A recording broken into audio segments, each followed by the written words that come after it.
My name is Myra, and I was 33 the day I married into a family that had already decided how I'd disappear.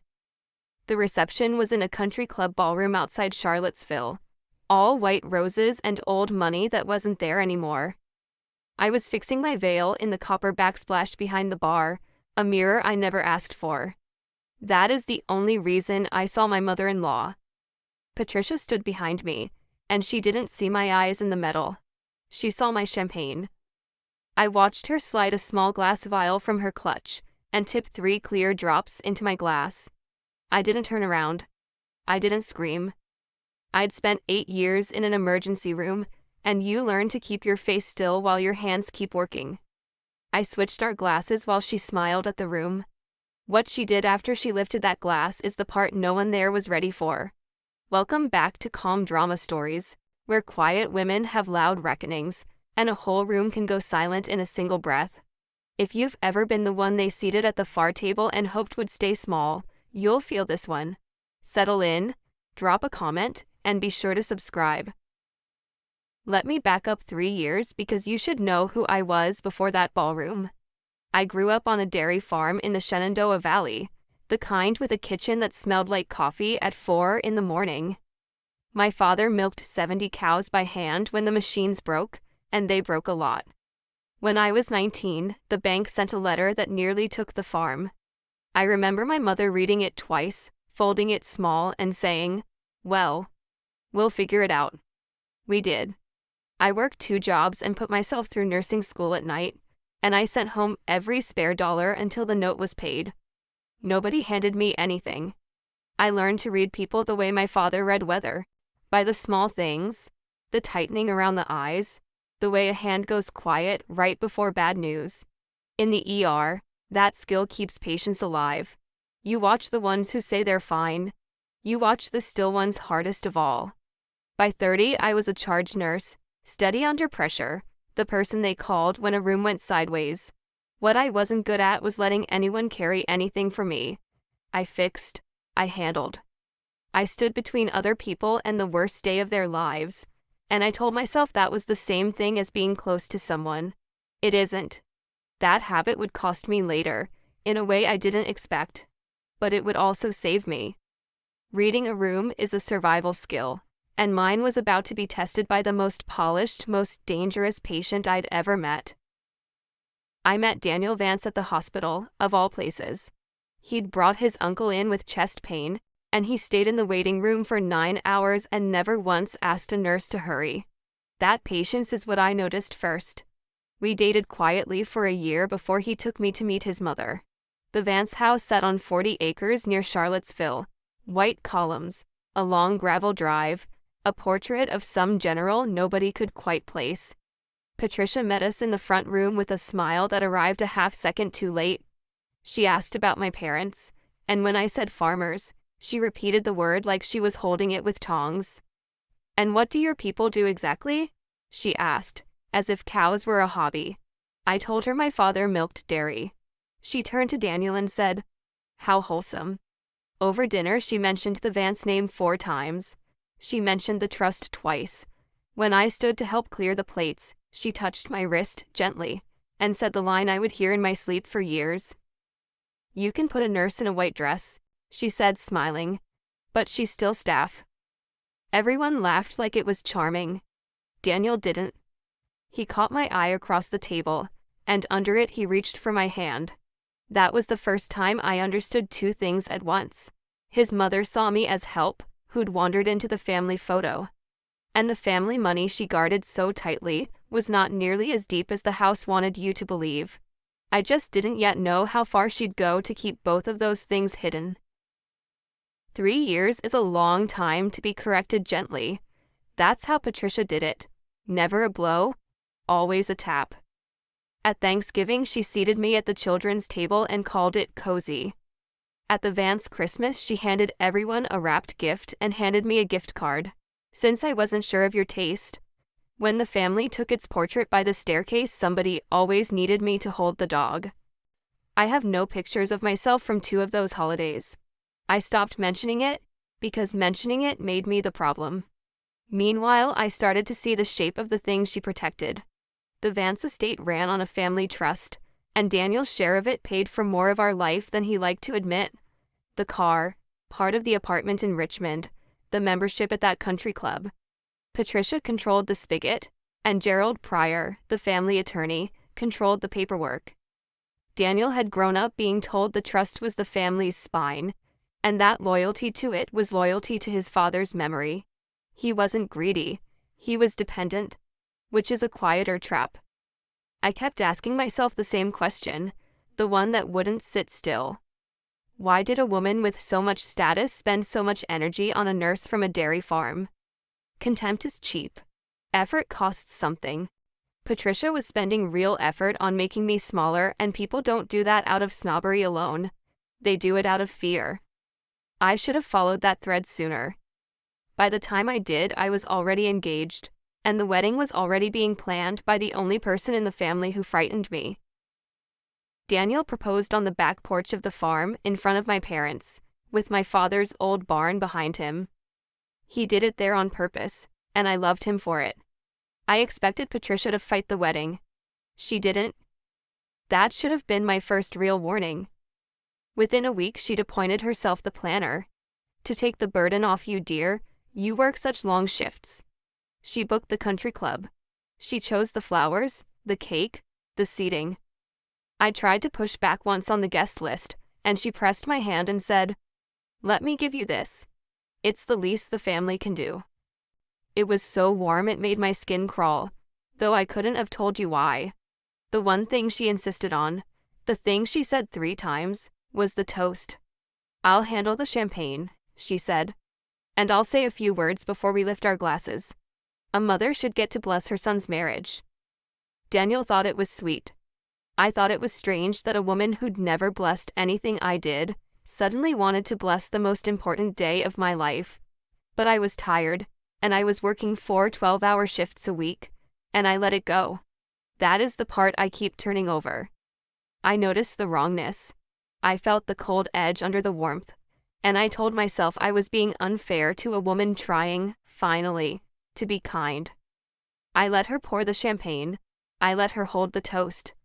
I walked into my own wedding having already handed the dangerous patient the one tool she'd been asking for.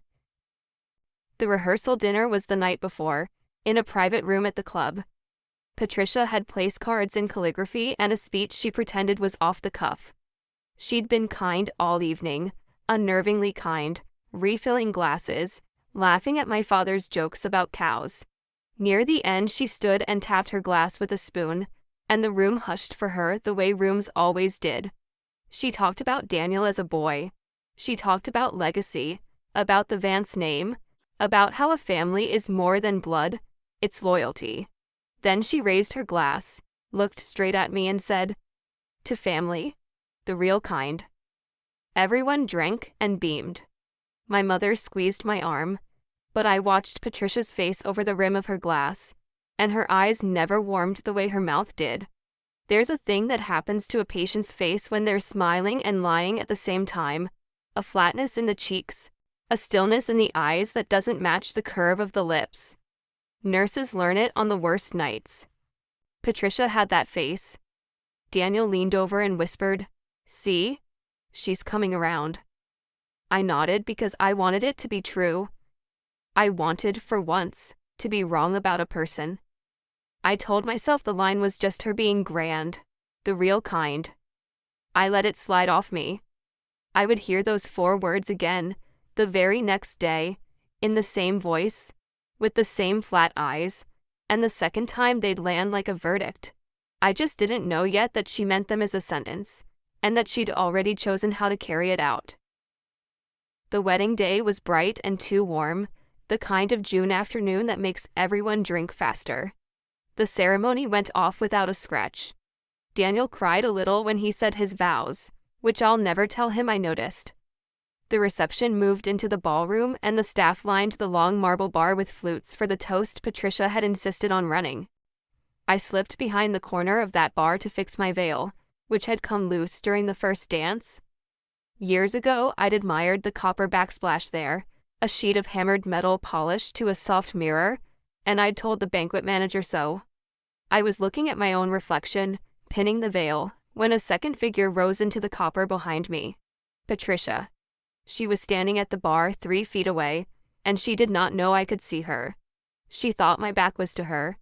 She set down 2 flutes, mine marked with a little gold ribbon she'd tied herself, so the bride doesn't lose hers. Then she opened her clutch. I watched her fingers find a small glass vial, the kind you'd get from a pharmacy, and I watched her thumb the dropper and tip 3 clear drops into the flute with the gold ribbon. My flute?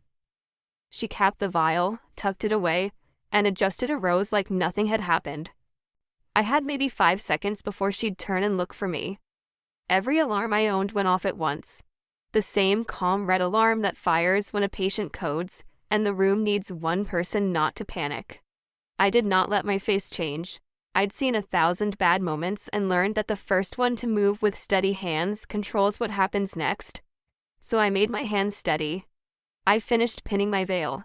I smiled at my reflection, and I decided, in that long, quiet second, exactly what I was going to do. I turned around like I'd just noticed her. "There you are," I said, warm as I could make it. "Is it almost time?" Patricia's smile snapped into place, late as always. "Almost, dear," she said. "Go on and find Daniel, I'll bring the flutes." I let her shoo me a step toward the floor, then I touched her arm and said, "Oh, I'm parched. Let me carry them." Before she could refuse, I picked up both flutes, one in each hand, and I held them out like an offering. "You take the toast, I'll be your bartender for 10 seconds. She had no graceful way to say no in front of the bartender and 2 passing aunts. I handed her a glass and kept one for myself, and in the half-second of that exchange, with my body between her and the bar, I gave her the one with the gold ribbon. Her own dropper, her own 3 drops, now sat in her hand. I held the plain flute. She didn't notice. People see what they expect, and she expected the marked glass to be in the bride's hand, exactly where she'd put it. We walked to the center of the floor together, the dangerous patient and me, both of us smiling for the cameras. Daniel found me, beaming, oblivious. Patricia tapped her glass with the ring, and the ballroom of 200 people went quiet for her, the way it always did. She lifted the gold-ribboned flute, found my eyes, and said it again, in the same grand voice, with the same flat stare. "To family, the real kind." And then, while 200 people raised their glasses to my marriage, my mother-in-law drank a long swallow of her own champagne. I touched mine to my lips and did not drink. I set it down behind a centerpiece. Then I picked up the empty seat of my own future, slid the marked flute into the little beaded clutch on my wrist, and waited. That is when the real drama began. It took about 40 minutes. We were halfway through dinner when Patricia's words began to slur at the edges. She laughed too long at something the senator's wife said. She reached for her water and missed the glass by an inch, then laughed at that too. By the time the band started, she was listing in her chair like a sail with no wind. Caroline, her daughter, went pale and hurried over. Gerald Pryor materialized at her elbow with a frown that didn't fit the moment, more worried than confused.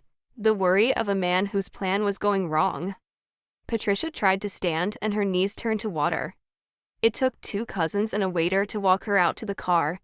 The matriarch of the Vance family, glassy-eyed and mumbling, hung between 2 men in front of every guest she'd ever wanted to impress. The whispers started before the doors even closed. Someone said she must have been nervous and overdone the wine. Someone else said they'd never seen her like that in 40 years. I stood in my wedding dress and watched the woman who'd planned my public collapse get folded into the back of a Mercedes by people she'd spent her whole life ranking above herself. I should have felt triumphant. I felt cold instead. A clean, clinical cold. Because a nurse knows the difference between 3 glasses of wine and a chemical. And I was watching the difference walk out the door. And I still had her flute in the clutch on my wrist. The party went on. Daniel danced with me and worried about his mother out loud, and I held him and said nothing, because I didn't yet have the one thing that would let me say anything at all. Proof. I stood there in my veil, watching guests murmur behind their hands, And I made a decision I want you to remember. I wasn't going to scream, or accuse, or ruin my own wedding on a feeling. I was going to do what 8 years in an emergency room taught me to do. Stay calm, secure the evidence, and let the facts speak louder than I ever could. If you've ever trusted that quiet voice in your gut that says something here is wrong, you already know what I did next. Stay with me, and subscribe. We spent our wedding night at a hotel near the club, and I lay awake while Daniel slept. The doubts came in waves, the way they do at 3 in the morning. Maybe I'd imagined the vial. Maybe it was eye drops, or her heart medication, or some harmless thing my tired brain had turned sinister. I'd been awake for 20 hours. I'd been hated by this woman for 3 years. Wasn't it possible I'd finally cracked and seen a monster where there was just an old snob? I almost talked myself out of it. Then I got up, quiet, and took the beaded clutch into the bathroom and looked at the flute inside it under the light. The gold ribbon. The faint film at the bottom that wine alone doesn't leave. I'm a nurse. I have handled 10,000 specimens. My hands knew what to do before my mind finished arguing. I found a clean hotel laundry bag, slid the flute inside without touching the rim, knotted it, and labeled it in pen with the date, the time, and where it came from. The way I'd label a blood draw I'd swear to in court. Then I sat on the cold tile floor in my wedding nightgown and made myself say the truth out loud. Just once. So I'd stop being afraid of it. If I was wrong, I'd quietly throw it away and never tell a soul, and I'd have lost nothing but a little sleep. If I was right, the woman who'd just become my mother by law had tried to drug me at my own wedding to make me look like a falling down drunk. There was only one way to know which it was, and I was not going to ask the family. I was going to ask a lab. On Monday, I went back to work, smiled at everyone, and stayed late. A forensic tech named Renee had trained beside me for 6 years, and we'd held each other up through 3 bad codes in one night once. That kind of thing builds a different sort of trust. I caught her on her break, off the floor, and told her the truth. Plainly, because I don't lie to people I respect. I never asked her to run anything. The hospital's own lab was the last place on earth a sample like this belonged. I asked her one thing only: how a nurse keeps something so that a court will trust it later. Renee didn't flinch. She told me to keep it sealed, touch nothing, and call a lawyer before I did anything else. And she pointed me to an independent forensic toxicology lab that handled chain of custody work for attorneys. Pay out of pocket through their channel, she said. Fill out their custody form, ship it yourself, and let no one in this building near it. If it's nothing, she said, you'll feel silly for a week. If it's something, you'll be glad you didn't hand it to a cop in a sandwich bag. I packed the flute exactly the way she told me, filled out the custody form, and shipped it overnight to a forensic toxicology lab in Roanoke. Then came the part I'm worst at: waiting. For 9 days I went to work, came home to the Richmond apartment, kissed my new husband, and said nothing about the package that could end his family. I told myself I was protecting him until I was sure. The truth is, I was doing what I always do, carrying the heaviest thing alone because I didn't know how to set it on the table between us. That habit was about to start tearing at the one good thing I had. On the 5th day, I tried to say it. Daniel had spent 2 evenings worried sick about Patricia, who'd gone home and taken to her bed with what Gerald called exhaustion.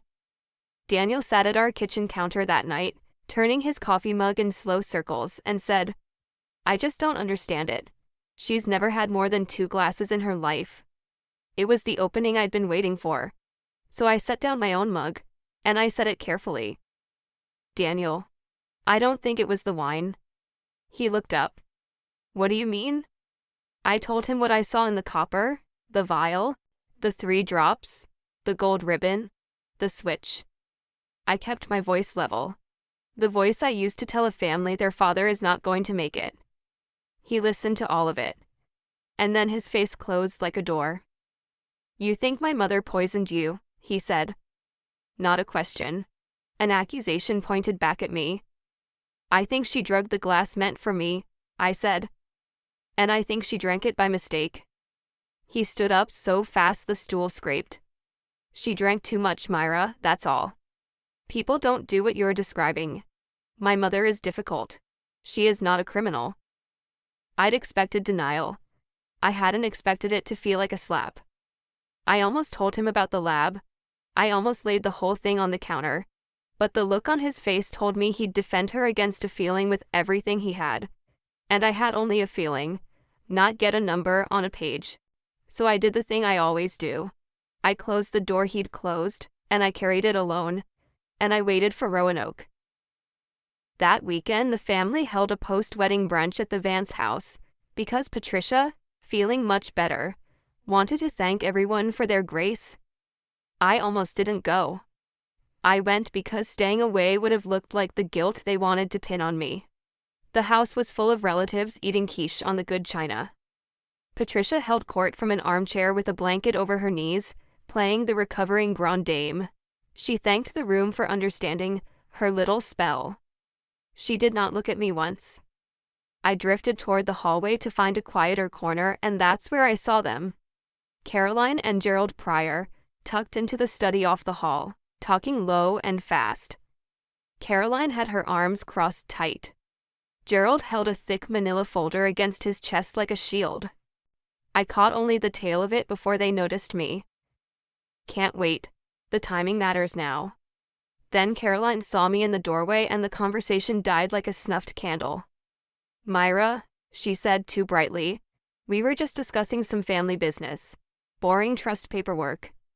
She steered Gerald out past me and the folder went with him, and I caught the corner of a printed cover sheet with a date typed across the top. I didn't get the date. I got the feeling, the same cold I'd had at the wedding. Caroline drowning in something, Gerald guarding paper, Patricia performing fragility for an audience. 3 people, 1 folder, and a sentence that ended with the timing matters now. I went back to the brunch and ate quiche I couldn't taste, and I added it to the list in my head. Whatever Patricia had tried to do to me, she hadn't done it alone, and they weren't finished. The report came on a Tuesday, 9 days after the wedding, while I was sitting in my truck in the hospital parking garage on a 15-minute break. The lab in Roanoke sent it as a secure PDF. I remember the concrete pillar in front of me, the number 4B stenciled on it in faded yellow, because I stared at that number for a long time after I read the results. The screen named 1 compound, present at a concentration the report flagged in bold, a benzodiazepine, not eye drops, not heart medication. A powerful sedative, the kind that drops a grown adult into a slurring, knee-buckling fog within the hour. The kind that, in a woman my size after 2 glasses of champagne, could have put me on the ballroom floor in front of 200 people. The report listed the estimated dose. It was not a small one. It was not an amount anyone takes by accident. And it was not anything that belonged in a glass of wine. I read it 3 times. The first time I felt nothing. The clinical blankness that lets you keep working. The second time my hands started to shake against the steering wheel. The third time I understood, fully, what almost happened to me, and what was meant to happen to me. She hadn't wanted me dead. That was almost worse. She'd wanted me ruined. She'd wanted Daniel's new wife to crumple and babble and vomit on her own wedding dress in front of every Vance who mattered. So that for the rest of my life I'd be the bride who fell apart. The unstable nurse who couldn't hold her drink. The mistake the family could quietly correct. The number on that page was the proof I'd been waiting 9 days for. I sat there in space 4B with a forensic toxicology report on my phone, and my whole life rearranged around it. Now I had the what. What I needed next was the why, and how to prove she meant it. The why arrived 2 days later, and it came from Daniel's own hands. He'd gone to the Vance house to check on his mother and came home carrying a thick envelope. Mom asked me to bring these home and look them over, he said, dropping it on the counter. Some trust thing Gerald says we should both sign. He went to shower and I sat with the envelope, and after a while I opened it, because by then I'd stopped pretending we were the kind of family where you don't read the paperwork. Inside were 2 documents. The first was a postnuptial agreement, drafted by Gerald Pryor, that would have stripped me of any claim to anything Vance, any account, any property, any share of the trust in the event of divorce, or the document specified incapacity or conduct rendering the marriage voidable.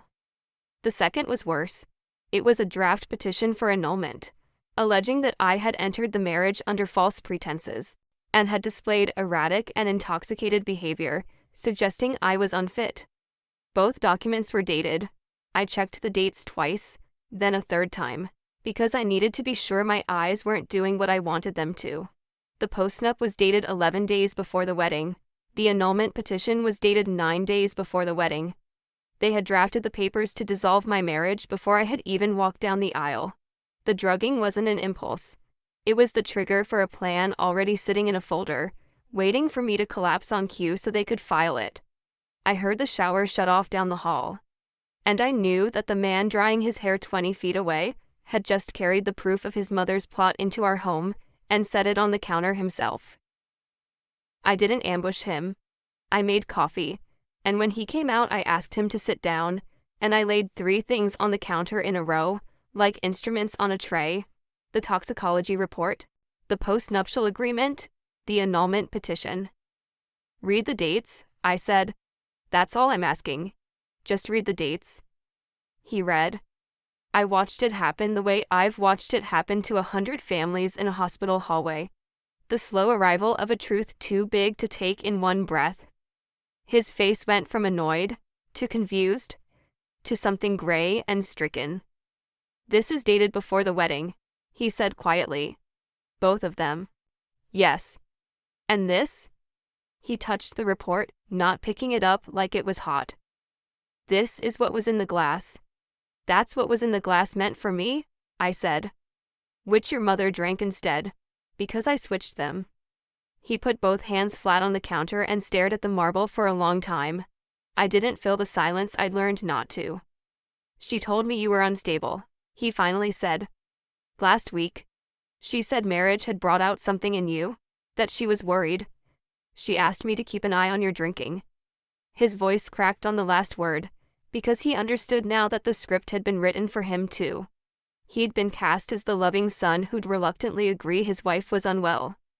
"Daniel," I said, "I'm not asking you to choose between us. I'm asking you to look at the dates and tell me what you see." He looked up, and his eyes were wet and furious, and for the first time the fury wasn't aimed at me. "I see," he said, "that my mother planned all of this, before we even got married." Patricia did not wait quietly while we figured it out. A drowning person grabs whatever's nearest, and what was nearest to her was the family's belief in her. Within the week, the calls started. An aunt phoned Daniel to say she'd heard the new wife had been acting strangely and drinking heavily, and was he all right? A cousin texted me directly to say she was here if I ever needed help with anything, in the careful tone people use for the addicts in their family. Patricia had spent 3 years quietly establishing that I was beneath them. Now she spent 2 weeks establishing that I was unstable, working the phones from her armchair, planting the same seed in a dozen ears. She was building the audience that would later nod along when the annulment was filed. The genius of it, and I'll grant her this much, the cold genius of it, was that the more upset I got, the more it proved her point. If I called relatives to defend myself, I was the hysterical bride. If I stayed silent, the story filled the silence on its own. It was a trap with no clean exit, the kind designed by someone who understood that reputation is a courtroom where the accused never gets to speak. For about a day, I let it get to me. I drafted angry texts I didn't send. I rehearsed speeches in the shower. Then I made myself stop, and I sat down at the kitchen table with a legal pad, and I did the thing my father taught me when the bank letter came. I stopped reacting to the storm and started taking inventory of what I actually had, because I'd realized something. Patricia was fighting the war she was good at, and I was about to make her fight one she wasn't. Here's what I understood at that kitchen table, and what I want you to understand too. Patricia's weapons were rumor, charm, and a chemical in a glass. Things that work in the dark. Things that fall apart the second a light is turned on. My instinct, the wounded part of me, wanted to fight her the way she fought, to call the relatives, to whisper my own version, to win the gossip. That was the trap. You cannot out-rumor a woman who has been building her reputation for 40 years. So I chose different weapons, on purpose, the ones I actually had. Documents, a chain of custody, witnesses, the law. I am a nurse, not a brawler. My whole career is built on writing things down so clearly that no one can argue with them later, on preserving what's true so a doctor 3 shifts from now can trust it. That was the war I knew how to fight. So the next morning I did 2 things. I called a lawyer, a quiet woman in Richmond named Joan Albright, who'd handled a malpractice case I'd witnessed years ago and never forgot. And I called the non-emergency line of the county sheriff's office near Charlottesville and asked how a person reports a poisoning when she has the toxicology and the container. They told me to come in. I told Daniel both things that night. No hiding it this time. The report, and the lawyer and the sheriff. All of it on the table between us. I'm not going to scream at your family, I said. I'm going to do this in daylight, with paper, the right way. I just need to know if you're standing next to me or across from me when I do. He didn't hesitate. Next to you, he said. And he meant it. Joan Albright was the kind of lawyer who listens for an hour before she says 10 words. I laid out everything on her conference table, and she made me walk it through twice while she took notes in tiny, precise handwriting. Then she told me what I had and what I didn't. What I had was strong. A sealed flute with a documented chain of custody. A forensic report naming a sedative at a meaningful dose. A postnup and an annulment petition dated before the wedding, which spoke directly to intent. The hardest thing to prove in a case like this. What I didn't have yet, she said, was the human glue. The people who could put Patricia's hand on that vial in the eyes of a jury or a family. So we built it. The banquet manager remembered Patricia at the bar before the toast, fussing with the flutes herself, said it was a mother's privilege. A bartender remembered the gold ribbon and remembered me carrying both glasses out. A cousin, the same one who'd offered me help, sheepishly admitted Patricia had called her a week before the wedding to say I had a drinking problem we'd all have to manage, which, given that I barely drink, and the wedding hadn't happened yet, was a date-stamped lie. Joan lined them up like sutures, one after another, each one closing the wound a little tighter. You understand, she said, that proving she meant to do this is the whole game. Anyone can spike a glass. Spiking a glass with the divorce papers already drafted, that's a plan. Plans have authors. She set down her pen. And your mother-in-law, she said, left her authorship all over the paperwork. For the first time in weeks, I slept through the night. The deeper Joan dug into the trust, the more the whole picture turned. Patricia hadn't been the only one with a reason to want me gone, and she might not even have been the architect. Caroline, it turned out, was buried. Her event planning company had folded 18 months earlier, and she'd personally guaranteed nearly $400,000 in loans she couldn't service. She'd been quietly pressing her mother for an advance on her trust distribution, and the trust, Joan discovered, was nowhere near as full as the family believed. That was Gerald's piece, serving as both trustee and the trust's attorney, an arrangement ripe for self-dealing that no one had ever thought to check. Gerald Pryor had spent years billing the trust generously and moving assets through entities only he could see clearly. The estate that funded the columns and the country club and Daniel's allowance was a shell propped up by appearances. A daughter-in-law who lawyered up, who started asking for an accounting, who gained marital property rights in Virginia the day the marriage held and could ask a court to divide the estate fairly if it ever came apart, was a threat to all 3 of them at once. Patricia feared losing the family. Caroline needed the trust drained before anyone looked too hard. Gerald needed no one to ever audit his work. I'd married into a house that was rotting behind the paint, and my arrival had set a clock ticking that they could only stop by making me disappear, cleanly, with paperwork, before I noticed the rot. The drugging suddenly made a horrible kind of sense. Make the bride collapse, file the pre-drafted annulment, void the marriage and my rights with it, and the rot stays hidden 1 more year. 3 people? 3 motives, 1 folder. I'd thought I was fighting a snob. I was fighting a scheme, and schemes, unlike snobs, leave records. I want to stop here for 1 second, because this is the part of the story where I had to make a real choice. I could have leaked all of it, the debt, the shell trust, the lie about my drinking, and burned the whole family to the ground in a week of phone calls. I didn't. I gave it to my lawyer and the sheriff, and let the daylight do the work. If you've ever been tempted to fight dirty against people who fought dirty first, and chosen the harder, cleaner road instead, you know exactly how this feels. Hit subscribe, and let's finish it. There was one evening, before any of it broke open, when I almost felt sorry for her. Daniel had gone to the house to tell his mother that he knew, not the whole strategy, just that he'd seen the dates and he wasn't signing anything. I waited in the car. He came back an hour later and sat behind the wheel without starting it, and he told me what she'd said. She hadn't denied it.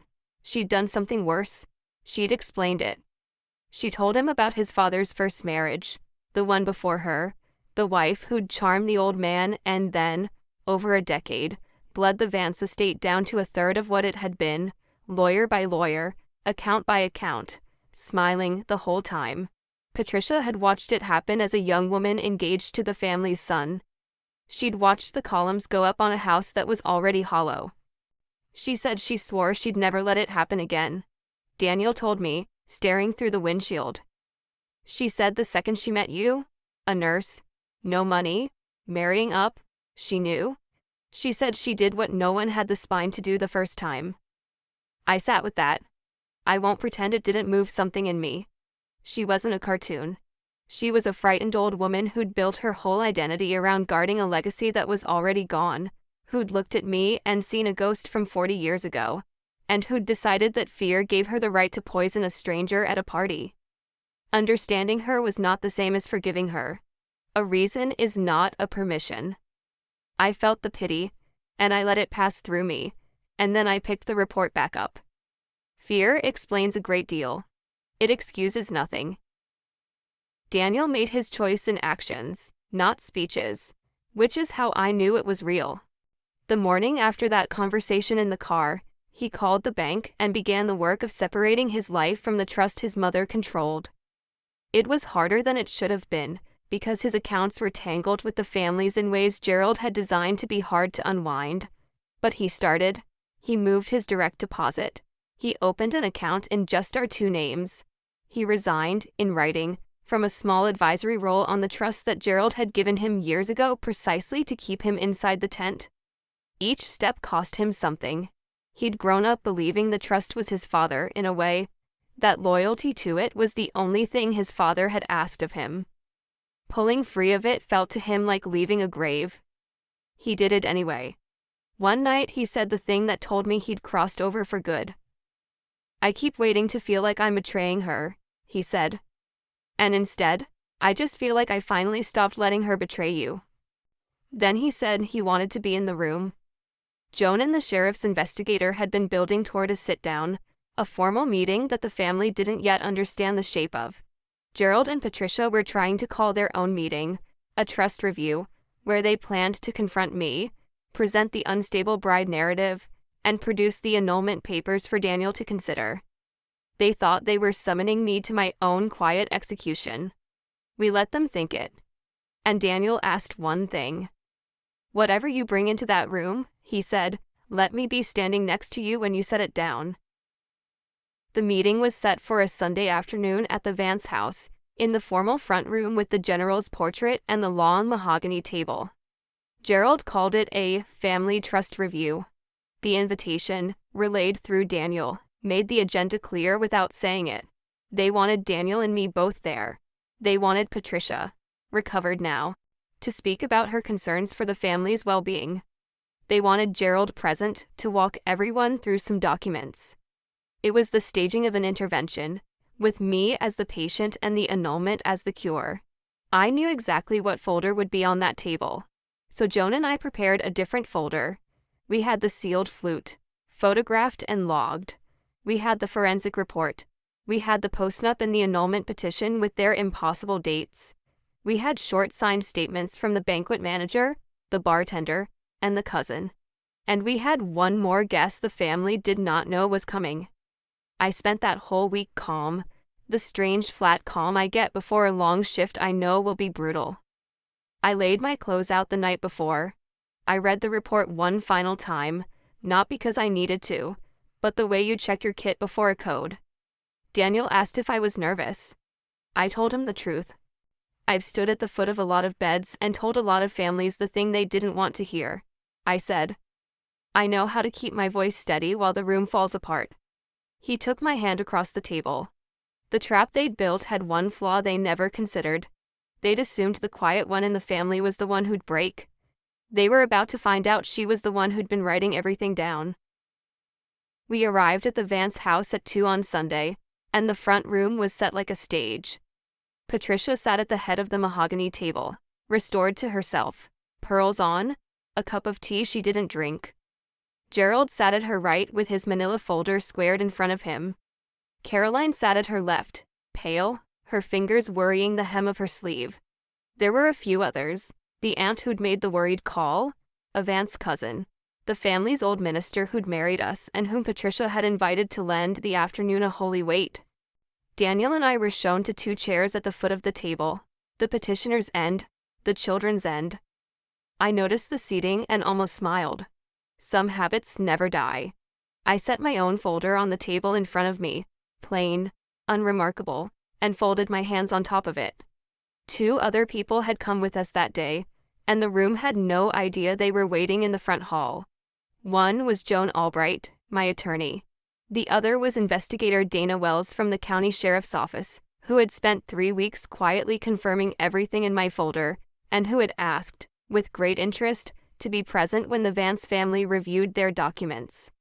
I had not told the room they were there. I wanted Patricia to begin. I wanted her to lay her plan on the table with her own hands, in front of the minister she'd brought to bless it, before she learned that the daughter-in-law she'd tried to erase had brought the law into her own front room. Patricia cleared her throat, and the room went quiet for her, the way it always did. "Thank you all for coming," she said. "We need to talk about Myra." She was good. I'll give her that to the end. She spoke softly, more in sorrow than anger, the loving matriarch forced to address a painful family matter. She talked about how worried she'd been since the wedding. She reminded everyone of her spell that day, and let the implication sit, that something about the bride, about the strain the bride had brought, had upset the whole event. She said she'd noticed changes in Myra, moods, concerns about drinking that she'd hoped were nothing. The aunt nodded along, primed by 3 weeks of phone calls. Then Patricia turned to Gerald. "Gerald has looked into some protections for the family," she said, "and for Daniel. We think it's only prudent." Gerald opened his folder with a lawyer's gravity and slid 2 documents toward the center of the table. The postnup. The annulment petition. "These are difficult to discuss," he said smoothly. "But given the circumstances, the family feels Daniel should consider whether this marriage was entered into in good faith. There's no shame in correcting a mistake early." He looked at Daniel with practiced sympathy. "Son, no one is forcing anything. We just want you to have options." It was beautifully done. The trap, sprung gently, with tea and a minister and a folder of options. They waited for me to cry or shout or beg, to perform the instability they'd advertised. I did none of it. I sat at the foot of that table with my hands folded on my own plain folder, and I let the silence stretch until it became uncomfortable for everyone but me. Then I looked at Gerald and at Patricia, and I said the only thing the room wasn't ready for. "Before anyone signs anything," I said, "I think you should know what's in the glass." I opened my folder and began, not loudly, just clearly, one item at a time, the way I'd give report at the end of a shift. "On the night of the wedding," I said, "before the toast, Patricia stood at the bar and tied a gold ribbon on one of the 2 flutes. The bartender remembers. The banquet manager remembers." I slid their signed statements to the center beside Gerald's documents. Then she added 3 drops from a glass vial into the ribboned flute. I saw her do it in the reflection of the copper behind the bar.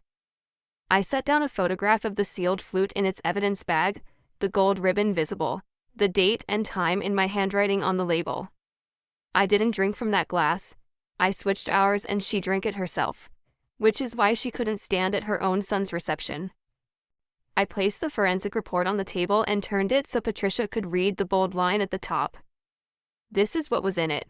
A sedative, at a dose meant to put a woman my size on the floor, not to kill me, to humiliate me, to make me look exactly the way you've spent 3 weeks telling everyone I am. The aunt's hand had risen to her mouth. The minister was very still. I reached for the last pages. And these, I said, touching the postnup and the annulment petition Gerald had just laid down so proudly, are dated. This one 11 days before the wedding, this one 9 days before.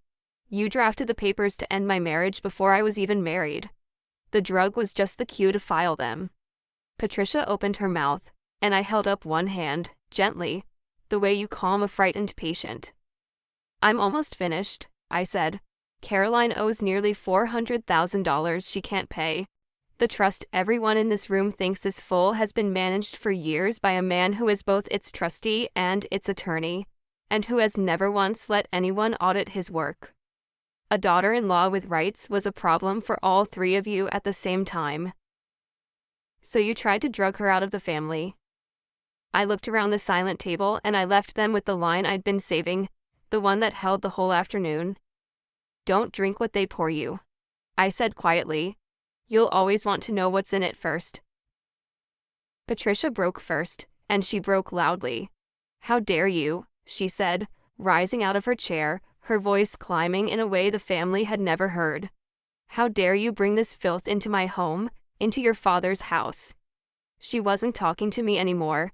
She was talking to the room, to the aunt, to the minister, trying to wrench the audience back. She switched the glasses, she's admitting it.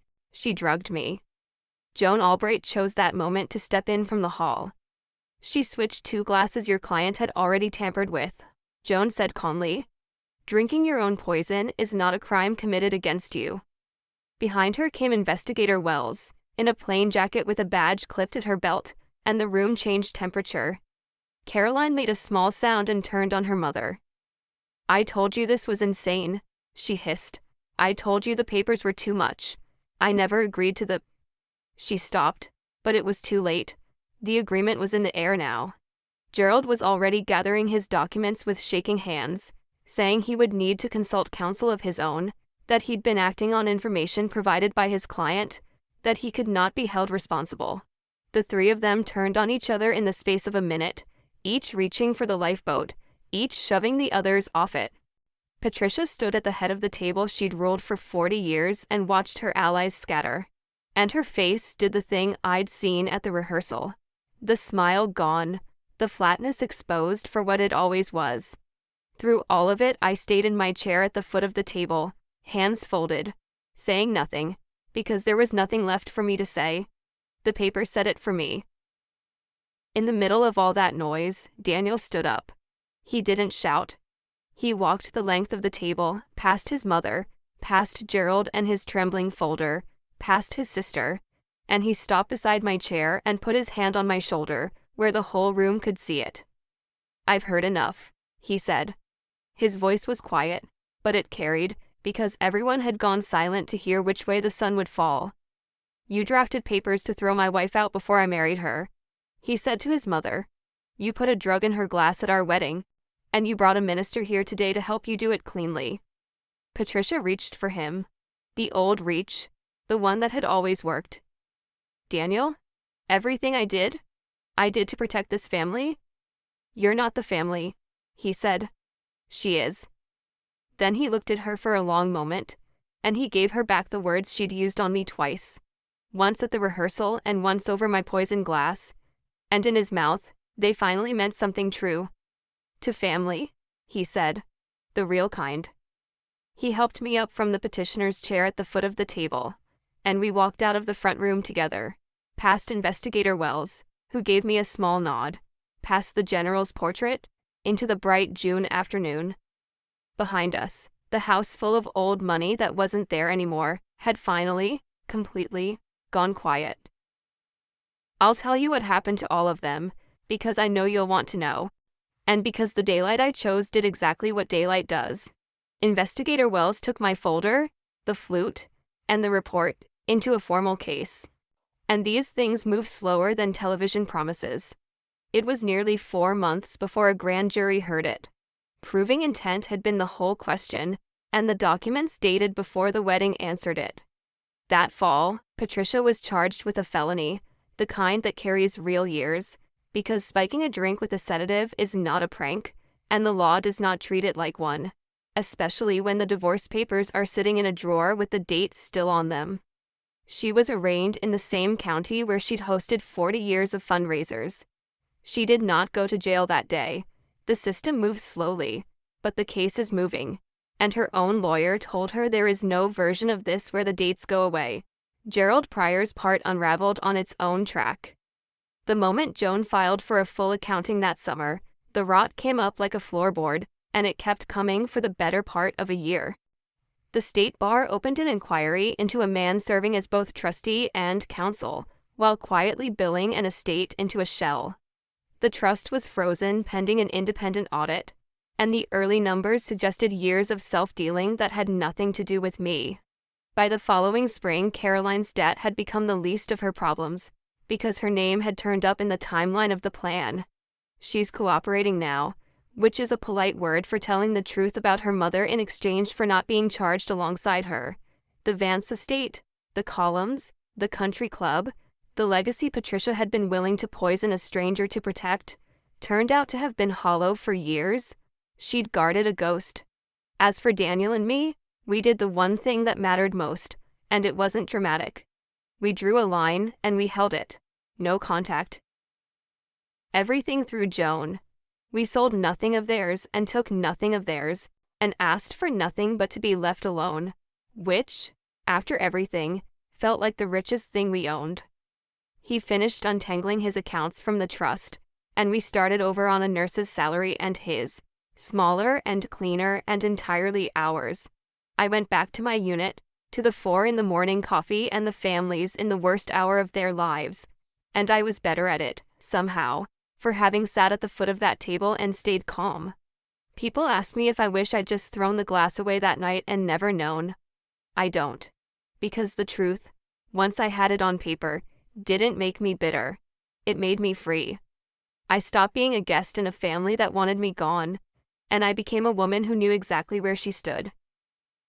If there's one thing I learned at the foot of that mahogany table, it's that the people who decide you don't belong are almost always the ones most afraid of what they'd lose if you did. And that staying calm isn't weakness. It's the steadiest hand in the room. That's my story. 1 glass, 3 drops, and a family that mistook quiet for harmless. If this reminded you to trust that small cold feeling in your gut, or to keep the proof, the message, the dated page, take that as your sign and do it today. And if someone you love is being made to feel like staff in their own family, share this with them. Drop a comment, hit subscribe, and I'll see you in the next one.